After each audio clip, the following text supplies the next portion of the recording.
দ্বাদশ শ্রেণীর সুপ্রিয় ছাত্রছাত্রীবৃন্দ, আশা করি তোমরা সবাই ভালো আছো।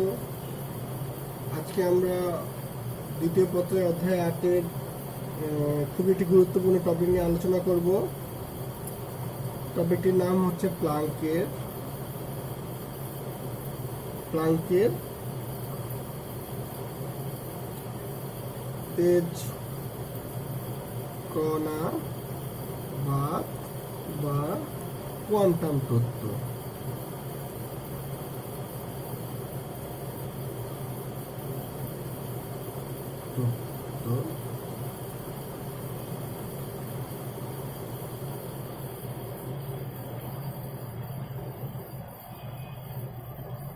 কোয়ান্টাম তত্ত্ব নিয়ে আলোচনা করতে গেলে প্রথমে আমাদের যে জিনিসটা সেই লক্ষ্য রাখতে হবে সেটা হচ্ছে ফোটন। ফোটন কি সেটা আমরা একটু জানার চেষ্টা করব।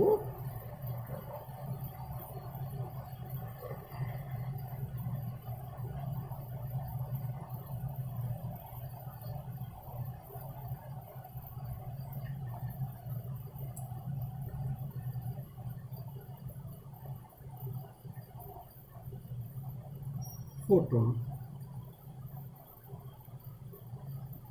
ফোটন হচ্ছে একটি শক্তিশালী প্যাকেট আকারে তরঙ্গ গুচ্ছের একটি সমষ্টি যা যা আলোক ধর্ম বহন করে।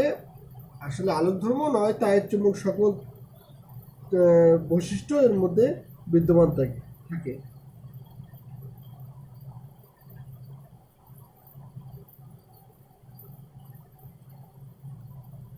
তার আগে তাপ, দৃশ্যমান আলো, অতিবেগুনি রশ্মি, এক্স-রে রশ্মি, গামা রশ্মি, যাবতীয় বিকিরণ সবই তরঙ্গে প্রবাহিত হচ্ছে।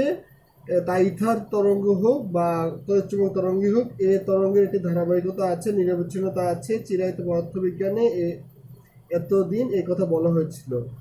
প্রদীপ্ত পদার্থ থেকে যেসব বিকিরণ নির্গত হয় সে সম্বন্ধে অনুসন্ধান করতে গিয়ে 1901 সালে জার্মান বিজ্ঞানী ম্যাক্স প্ল্যাঙ্ক দেখলেন যে তরঙ্গ তত্ত্ব ও তাড়িৎচুম্বক তত্ত্ব দ্বারা অনেকগুলো ঘটনা ব্যাখ্যা করা যায় না। তাই প্ল্যাঙ্ক তেজকণাবাদ বা কোয়ান্টাম তত্ত্ব নামক একটি নতুন তত্ত্ব প্রদান করেন, যার সাহায্যে এই সকল ঘটনা ব্যাখ্যা করা যায়। প্লাঙ্কের তেজকণাবাদ তত্ত্ব অনুসারে তেজ বা কোয়ান্টা বিচ্ছিন্নভাবে বা খণ্ড খণ্ড আকারে বের হয়, অবিচ্ছিন্ন নয় বা ধারাবাহিকতা নেই।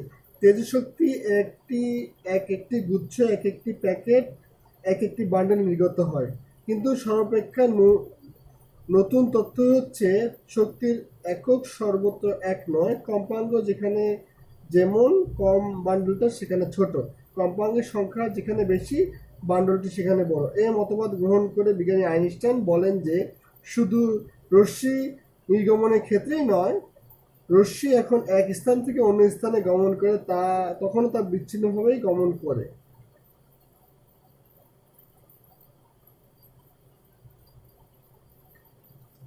সুতরাং তেজ কণাবাদ থেকে আমরা ফোটনের সংজ্ঞাটি দেওয়ার চেষ্টা করব।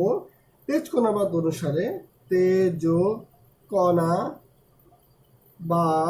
অনুসারে বা ফোটন তত্ত্ব অনুসারে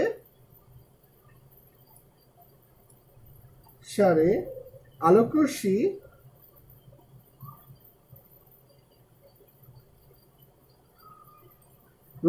বা যে কোনো ধরনের বিকিরণ কখনোই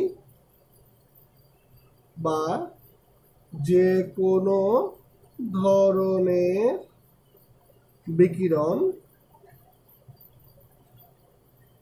বিকিরণ কখনোই ধারাবাহিক তরঙ্গ নয়।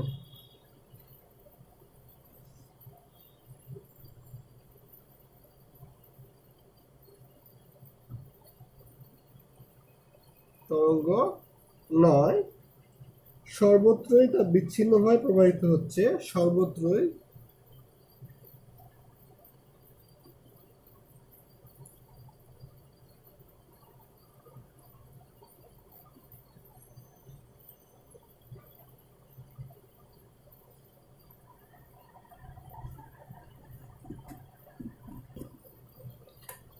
বিচ্ছিন্নভাবে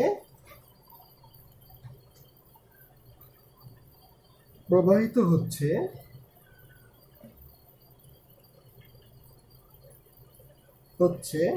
প্রত্যেকটি তেজকণা এক একটি অবিভাজ্য একক।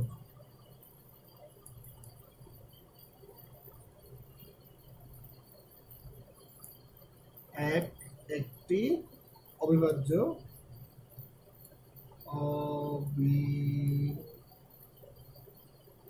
অবিভাজ্য একক।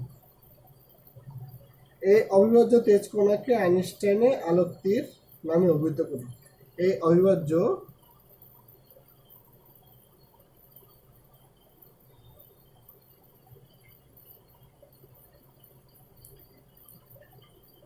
তেজ কণাকে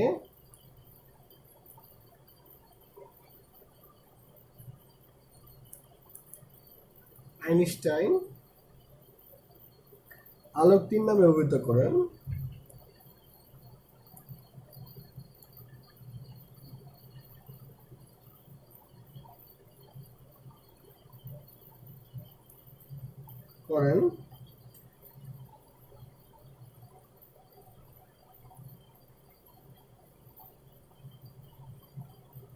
পরবর্তীতে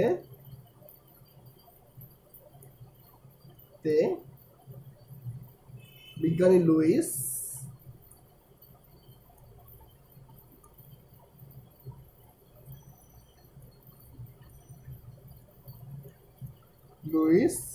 এর নাম দেন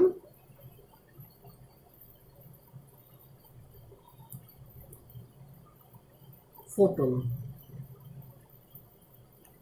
তাহলে এই ক্ষুদ্র ক্ষুদ্র গুচ্ছ প্যাকেটগুলোকে ইন্ডিভিজুয়ালি বা বিচ্ছিন্নভাবে ফোটন নামে আখ্যায়িত করা হয়। এ তথ্য অনুসারে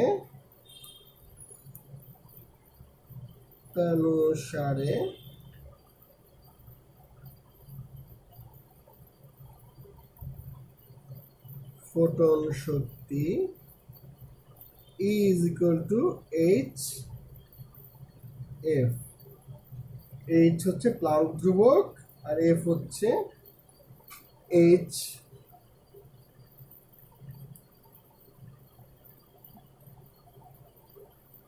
প্লাঙ্ক ধ্রুবক মান 6.626 into 10 to the power -34 joule second. আর F হচ্ছে কম্পাঙ্ক।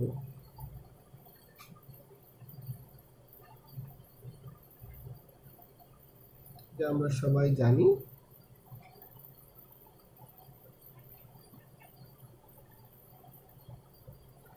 আবার ভর শক্তি সমীকরণ অনুসারে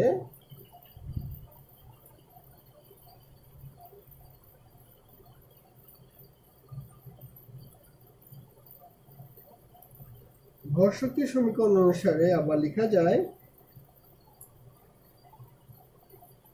mc square equal to hf বা m is equal to hf by c square.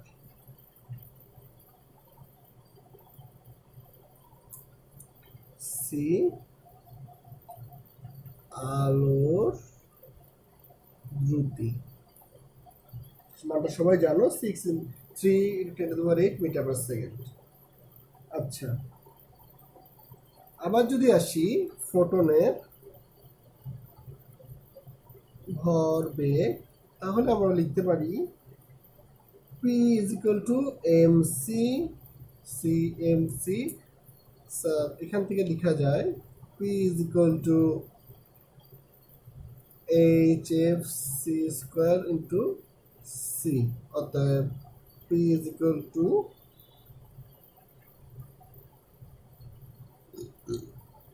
hf by c or p is equal to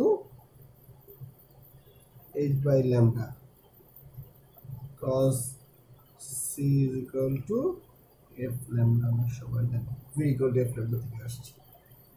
আচ্ছা, তাহলে মোটামুটি আমরা বুঝতে পারলাম কোয়ান্টাম তত্ত্ব থেকে আধুনিক পদার্থবিজ্ঞানে কি কি সূত্র বা কি কি ঘটনা অবতারণা ঘটেছে।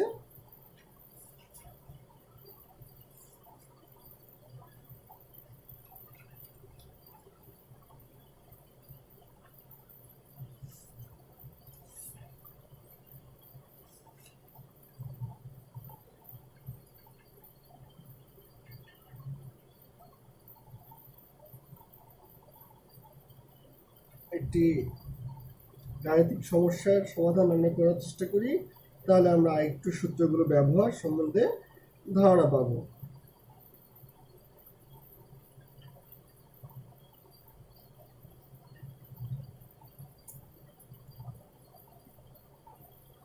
একটি ফোটনের শক্তি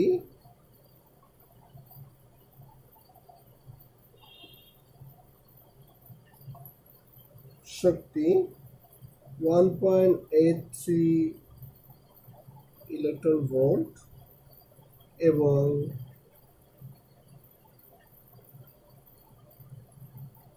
তরঙ্গদৈর্ঘ্য 6800 আর্মস্ট্রং। আলোর বেগ কত?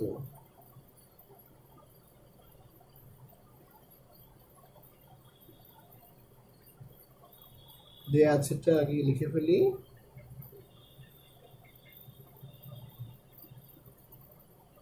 দেয়া আছে ফোটনের শক্তি ই দেয়া আছে, আমরা সবাই জানি 1.83 electron volt.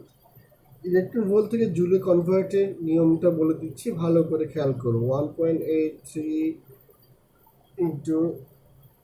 Into 1.6 into 10 to the power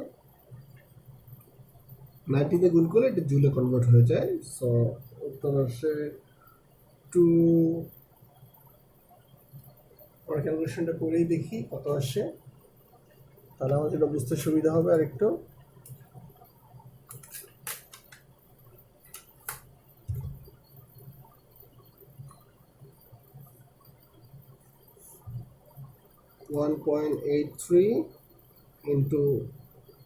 into 1.6 into 10 to the power minus 19, 2.928 into 10 to the power minus 19 joule. আর দেয়া আছে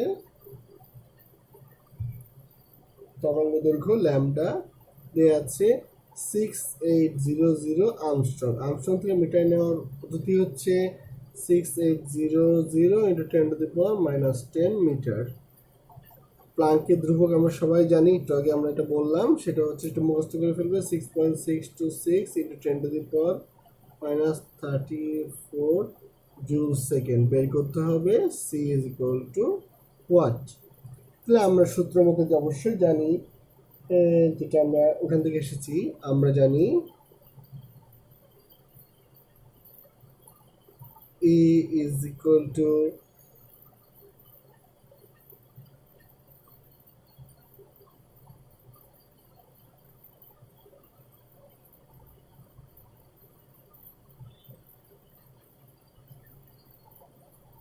hf by c স্কোয়ার। যেহেতু এখানে কম্পাঙ্ক দেওয়া নেই, দেওয়া আছে তরঙ্গ দৈর্ঘ্য, তাই এটা আমরা এখান থেকে পাল্টানোর চেষ্টা করি। এখান থেকে আমরা লিখতে পারি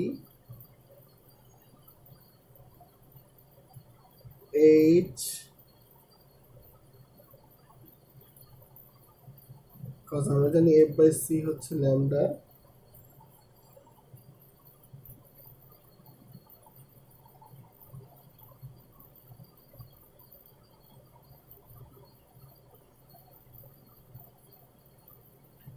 সো ল্যামডাটা যদি উপরে যাই ঘুরে আসে, তাহলে h আসে হচ্ছে hc বাই ল্যামডা।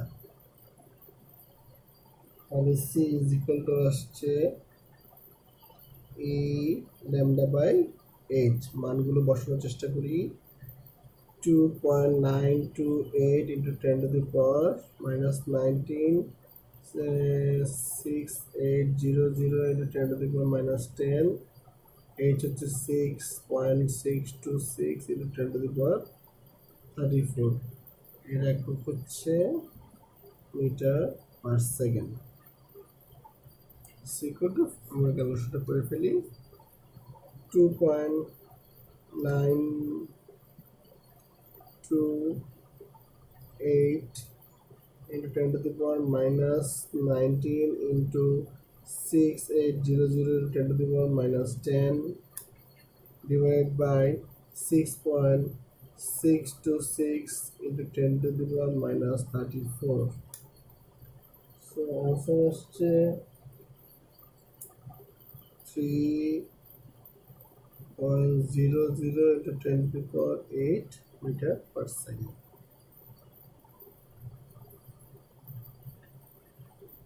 তাহলে তোমরা বুঝতে পারলে কিভাবে সূত্র অবতারণা করতে হয় এবং কিভাবে সূত্রটি থেকে গাণিতিক সমস্যার সমাধান করা যায়।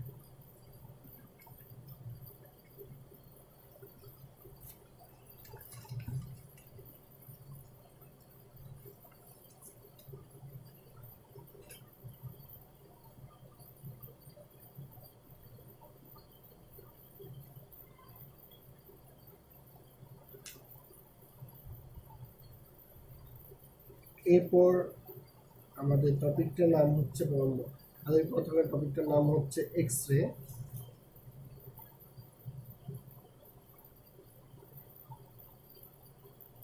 বা এক্স রশ্মি, এর নাম হচ্ছে এক্স রে নামেই বহুল পরিচিত।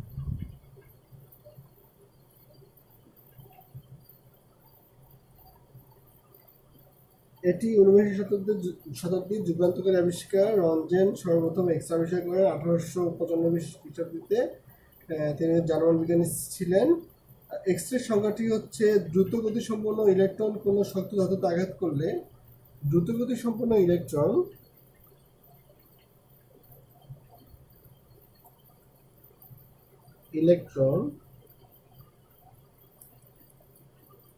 কোনো শক্ত ধাতুতে আঘাত করলে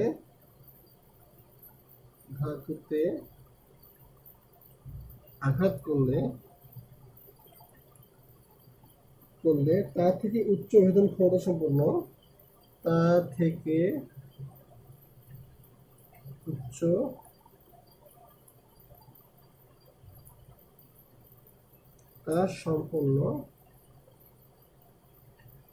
সম্পন্ন এক প্রকার বিকিরণ নির্গত হয়।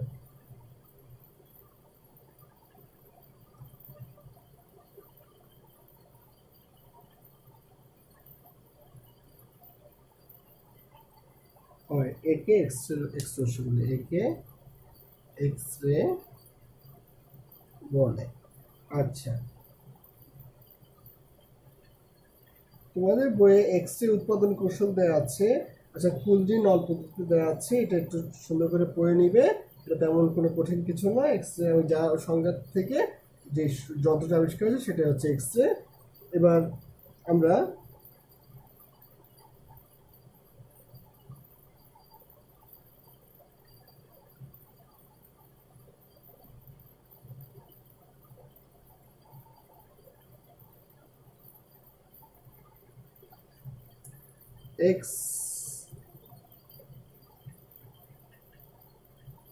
এক্স রে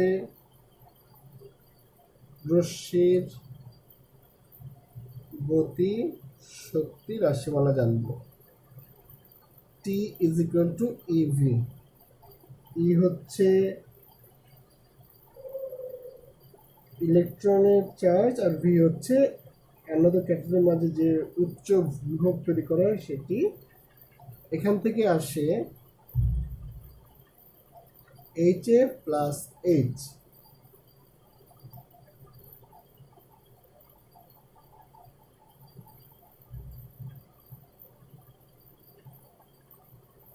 H হচ্ছে উৎপন্ন তাপ,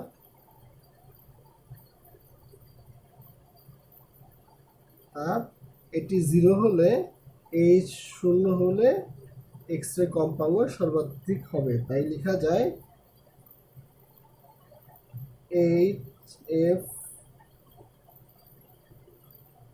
ম্যাক্স ইকুয়াল টু ইভি। তাহলে সেখান থেকে লেখা যায় F max equal to EV by H। তারপর লেখা যায়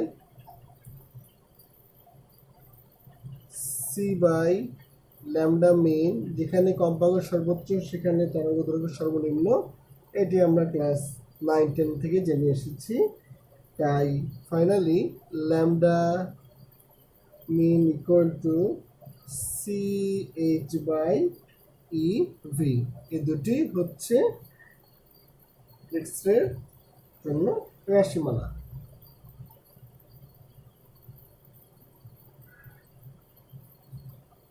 আবার আরেকটি আছে, এখান থেকে আসে half M V max square equal to EV. এটিও একটি এক্স রে রাশিমালা, যেহেতু এটি গতিশক্তি হিসাবে আখ্যায়িত করা হচ্ছে।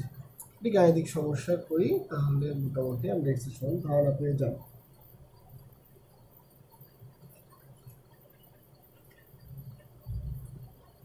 একটি এক্স রে নলে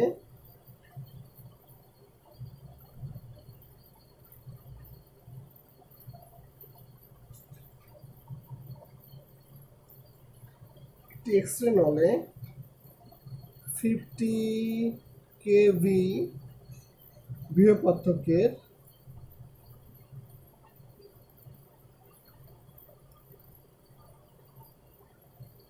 একটি ইলেকট্রন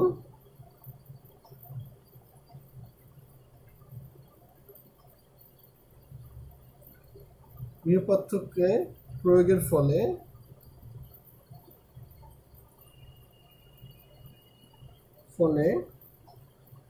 স্থির অবস্থান হতে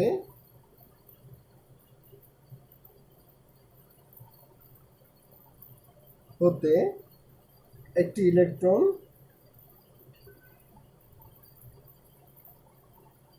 ট্রন 5 into 10 to the power minus 7 meter per second minus 7 plus 7 meter per second বেগ লাভ করে।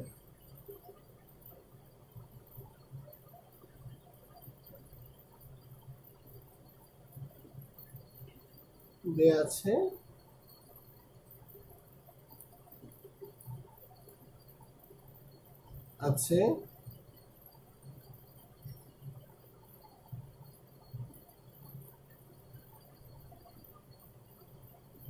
এটা ভুল হচ্ছে, কত বিভব পার্থক্য প্রয়োগের ফলে, হ্যাঁ এবার ঠিক আছে।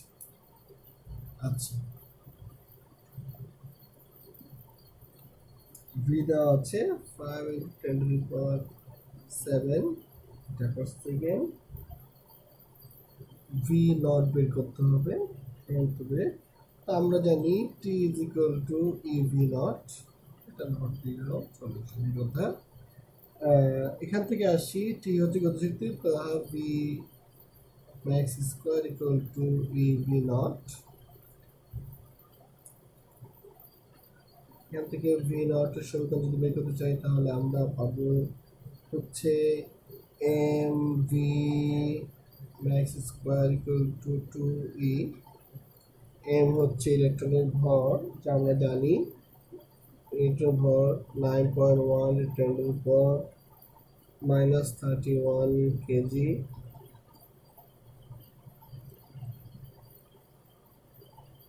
ভি ম্যাক্স দেওয়া আছে 5 into 10 to the power 7 আর 2 ইলেকট্রনের চার্জ হচ্ছে 1.6 into 10 to the power minus 19।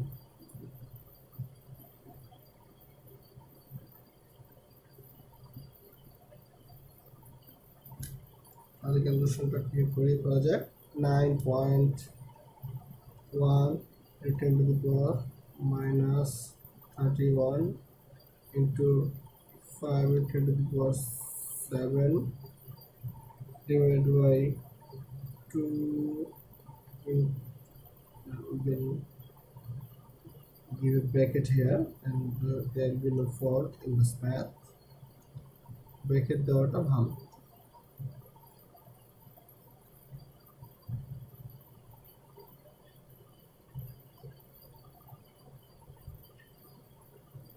তো কোনো ভুল হলো কিনা দেখে নেই।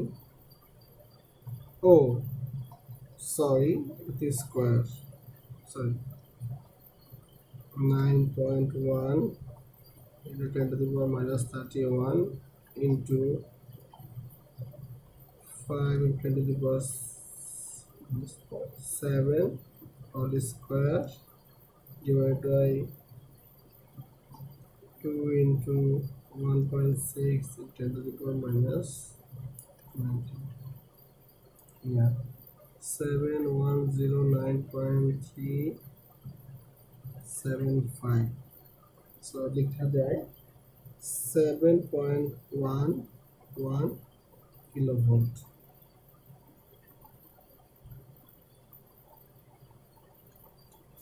তাহলে তোমরা আশা করি কোয়ান্টাম তত্ত্ব বা ফোটন বা প্লাঙ্কের মতবাদ সম্বন্ধে মোটামুটি একটি ভালো ধারণা পেয়েছো, সেই সাথে এক্সরে সম্বন্ধেও কিছুটা ধারণা পেয়েছো।